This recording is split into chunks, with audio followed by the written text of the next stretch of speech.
Beaucoup d'entre vous, les hommes et les femmes qui ont entendu sa voix. Je me rappelle l'avoir entendue quand j'étais tout petit garçon dans les montagnes du sud du Kentucky. J'avais pensé que c'était un oiseau perché sur un arbre, mais l'oiseau s'est envolé. Il a dit « N'aie pas peur, c'est que tu vas partir d'ici, un jour, et tu vas habiter près d'une ville appelée New Albany. »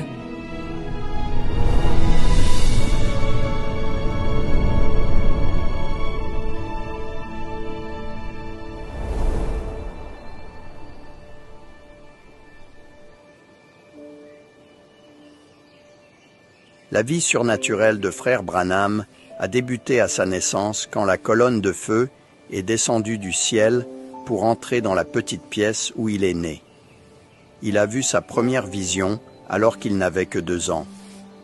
Puis, alors qu'il avait 7 ans, il a entendu la voix de Dieu lui parler pour la première fois. Comme l'a dit Frère Branham, les dons et les appels sont sans repentir.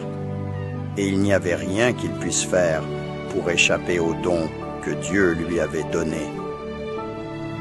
Le jeune William était comme n'importe quel autre garçon. Il aimait jouer, il aimait la chasse et la pêche. Quand il rentrait de l'école à pied, il avait hâte de laisser tomber les livres, de prendre une canne à pêche et d'aller pêcher avec les autres garçons. Il n'était qu'un petit garçon du Kentucky ordinaire, mais les choses n'étaient pas toujours faciles pour William. Le papa de William avait un important problème de boisson. Et comme William était l'aîné, c'est lui qui en souffrait le plus.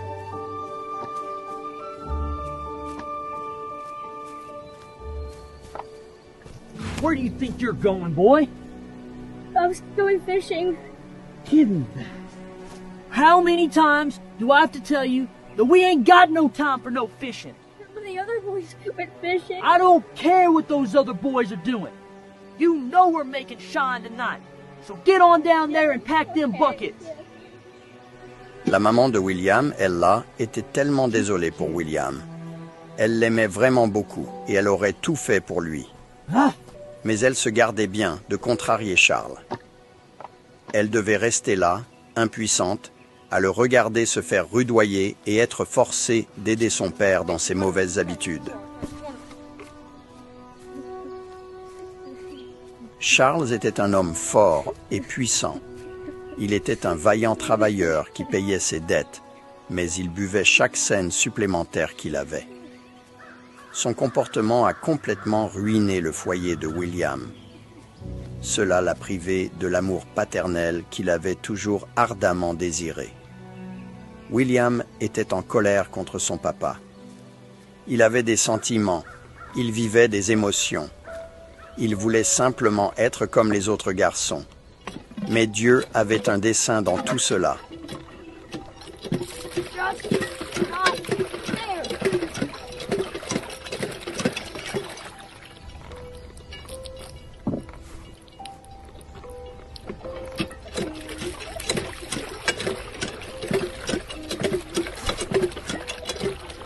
Un jour, je transportais de l'eau à partir de la pompe, là qui était à une distance d'environ un pâté de maison. Je braillais à qui voulait m'entendre parce que j'étais rentré de l'école et tous les garçons étaient allés pêcher à l'étang. J'aimais vraiment beaucoup la pêche. Alors, ils avaient tous pu aller à la pêche, tous sauf moi. Et moi, je devais transporter de l'eau pour cet alambic. Évidemment, il ne fallait pas en souffler mot, c'était pendant la prohibition. Et c'était toute une épreuve. Such a hardship.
Quel genre d'émotion un garçon de 7 ans vit-il quand une voix profonde et mystérieuse lui parle depuis un tourbillon dans un arbre et lui dit de ne jamais fumer, de ne jamais boire et de ne jamais souiller son corps d'aucune façon?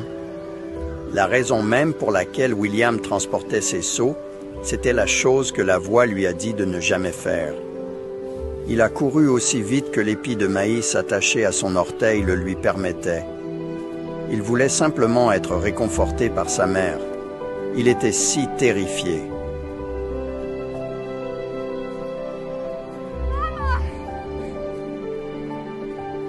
Mama! There's a man in the tree! Mama! Ella a pris William dans ses bras pour essayer de savoir ce qui s'était passé. Mais qu'est-ce qui avait tant terrifié William? Était-ce une morsure de serpent? S'était-il blessé en tombant? À travers ses larmes, William est parvenu à lui raconter qu'un homme dans un arbre lui avait parlé. Elle ne pouvait tout simplement pas comprendre cela à l'époque. C'était la voix de Dieu qui parlait à son fils prophète.